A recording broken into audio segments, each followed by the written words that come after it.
സുഹൃത്തുക്കളെ, ഇന്ന് നമ്മൾ ചർച്ച ചെയ്യാൻ പോകുന്ന വിഷയം പഴയകാല പ്രശസ്ത ഹീറോ രാഘവൻ ചേട്ടൻ്റെ സിനിമകളെക്കുറിച്ചാണ്. അദ്ദേഹം ഒരുപാട് സിനിമകളിൽ അഭിനയിച്ചിട്ടില്ലെങ്കിലും അത് എസ്റ്റാബ്ലിഷായ നടനമല്ല. പണ്ടത്തെ കാലത്ത് നായകന്മാരുടെ കൂട്ടത്തിൽ വിൻസെൻ്റ്, സുധീർ, രാഘവൻ ഇവരുടെ ഗ്രൂപ്പിൽപ്പെടുത്താൻ പറ്റിയ നടനമാണ്. അദ്ദേഹത്തെക്കുറിച്ച് ഞാൻ എപ്പിസോഡ് ചെയ്യാറില്ല, ഇന്ന് അദ്ദേഹത്തെക്കുറിച്ച് ചെയ്യാം. മൂപ്പരുടെ ആദ്യത്തെ സിനിമയാണ് കായൽക്കരിയൽ. അതിൽ ബിഗസ്റ്റ് സൂപ്പർ സ്റ്റാർ പ്രേംനസീർ സാറാണ് നായകൻ. അതൊരു കുറ്റാന്വേഷണ കഥയാണ്. രാഘവനായി ഒരു യുവാവാണ്, ക്ലീൻ ഷേവെല്ലാം ചെയ്തിട്ട്. രാഘവൻ്റെ തറവാട്ടിൽ രാഘവനും ഉമ്മർ, PJ ആൻ്റണിയെല്ലാം താമസിക്കുന്ന ഒരു വീട്ടിൽ ഒരു കൊലപാതകം നടന്നിട്ട് അന്വേഷിക്കാൻ വരുന്ന നസീർ സാർ. ഇൻ്റർവ്യൂവിൽ അടുപ്പിച്ച നസീർ സാർ വരുന്നത്. പിന്നീട് അവിടെ വന്നിട്ട് കുറ്റാന്വേഷണത്തിൻ്റെ ഇടയിൽ ഷീലയെ കണ്ടിട്ട് ഷീലയെ സ്നേഹിക്കുന്ന കഥ. പിന്നെ റെസ്റ്റ് ഹൗസിൽ നസീർ സാറിൻ്റെ അവിടെ തന്നെ ചെറിയൊരു വേഷത്തിൽ അഭിനയിച്ച് രാഘവൻ ചേട്ടൻ. പിന്നെ അമ്മ എന്ന സ്ത്രീയിൽ അത് നസീർ സാറിൻ്റെ പടം തന്നെയായിരുന്നു. നസീർ സാറിൻ്റെ മകനായിട്ടാണ്. നസീർ സാർ മരിക്കും. നസീർ സാറിനെ പ്രായമായിട്ട് കാണിക്കുന്നില്ല, ചെറുപ്പകാലത്ത് നസീർ സാർ മരിക്കും. പിന്നെ അതിലൂടെ ജനിച്ച മകനാണ് രാഘവൻ. പിന്നെ ഒരു പടമാണ് ആരാധിക. രാഘവൻ ചേട്ടൻ്റെ ഞാൻ ആദ്യമായിട്ട് രാഘവൻ ചേട്ടനെ കാണുന്നത് ആരാധിക എന്നുള്ള സിനിമയിലാണ്, ചെറുപ്പത്തിൽ. വിൻസെൻ്റ്, രാഘവൻ. രാഘവൻ ചേട്ടനാണ് നായകൻ, വിൻസെൻ്റ് ഒരു ആൻറ്റി ഹീറോ. ക്ലൈമാക്സിലെ ഫൈറ്റ് ഇപ്പോൾ ഓർമ്മയുണ്ട്. രണ്ടുപേരും ഒരു കത്തിക്ക് വേണ്ടിയിട്ട് രണ്ടുപേരും നിലത്ത് വീണിട്ട് ഒരു കത്തി എടുക്കാൻ ശ്രമിക്കുന്ന സീൻ. അതൊരു ആവറേജ് പടമാണ്. പിന്നെ ഭാര്യയില്ലാത്ത രാത്രി, അതും ഒരു ആവറേജ് പടം. പിന്നെ പ്രേതങ്ങളുടെ താഴ്വര, അതും ഒരു ആവറേജ് പടം. അതൊന്നും പരാജയമല്ല. പിന്നെ ചെമ്പരത്തി സൂപ്പർ ഹിറ്റായി, PN മേനോൻ്റെ. ചക്രവർത്തിനി നിനക്കു ഞാനെൻ്റെ ശില്പഗോപുരം തുറന്നു എന്നുള്ള പാട്ടിൽ അതൊരു അതിനുശേഷം പിന്നെ രാഘവൻ ചേട്ടൻ ഒരു ശോക നായകനായിട്ട് മാറി.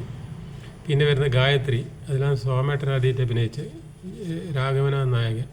പിന്നെ IV ശശിൻ്റെ ഉത്സവത്തിൽ ഉപനായകനായിട്ട് നല്ല റോളാണ്. സ്വയംവരത്തിനു പന്തലൊരുക്കി നമുക്കു നീലാകാശം, അന്നത്തെ കാലത്ത് ഫേമസ് പാട്ടാണ്. പിന്നെ IV ശശിൻ്റെ കുറേ പടത്തിൽ അഭിനയിച്ച്. വാടകയ്ക്കൊരു ഹൃദയം, അതിൽ ഉപനായകൻ. പിന്നെ ആലിംഗനത്തിൽ നല്ല റോളാണ് വിൻസെൻറ്റിൻ്റെ കൂടെ. പിന്നെ ഇവർ എന്നുള്ള പടത്തിൽ രവികുമാർ, ജോസ്, രാഘവനാണ്. മൂന്നാൾക്ക് തുല്യ റോളാണ്. സോമനും സുകുമാരനും ഗസ്റ്റ് പോലെയാണ് അതിൽ. പിന്നെ അങ്ങാടിയിൽ നല്ല റോളാണ്. പിന്നെ IV ശശിൻ്റെ പടമാണ്.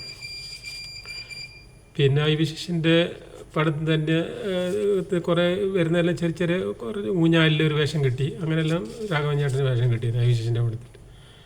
പിന്നെ ഒറ്റപ്പെട്ടവർ എന്നുള്ള പടത്തിൽ നല്ല നായകനാണ് അതിൽ, ഒരു കണ്ണ് കാണാത്ത ആളായിട്ട്. പിന്നെ ജിമ്മി ഒരു നായക തുല്യമായ റോൾ തന്നെയാണ്. അതുപോലെ അധികാരത്തിൽ സുകുമാരൻ്റെ കൂടെ തുല്യ റോളാണ്. പിന്നെ രാഘവൻ ചേട്ടൻ നായകനായിട്ടൊരു സൂപ്പർ ഹിറ്റ് ഫിലിം വന്ന്, അടിപൊളി പടം, ശുക്രദശ. അതൊരു ആക്ഷൻ ഫിലിമാണ്. അന്തിക്കാട് മണിയാണ് അതിൻ്റെ ഡയറക്ടർ. അതിൽ ജയൻ ചേട്ടന് ഒരു പോലീസ് ഓഫീസറായിട്ടാണ്. ജയൻ ചേട്ടനായിട്ട് നല്ലൊരു ഫൈറ്റ് ഉണ്ട് രാഘവനായിട്ട്.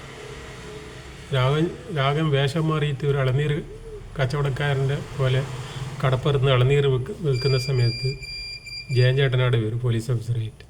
രാഘവൻ എന്തോ പിടിക്കാൻ വേണ്ടിയിട്ട് വരുന്നതാണ്. പിന്നെ രാഘവനായിട്ട് ഫൈറ്റ്. പിന്നെ രാഘവൻ ചേട്ടൻ ഒരു വലിയ കടപ്പുറത്ത് വലിയ പാറയുണ്ട്. ആ പാറയുടെ മേലെ ജയൻ ചേട്ടനെ ചാരി നിർത്തിയിട്ട് ഇടിയാണ്. അന്നെന്ന് പറഞ്ഞാൽ ജയൻ ചേട്ടൻ വില്ലനായിട്ട് അഭിനയിക്കുന്ന സമയം. അതുകൊണ്ട് രാഘവൻ്റെ ഇടി കൊള്ളാൻ ജയൻ ചേട്ടന് മടിയുണ്ടായില്ല.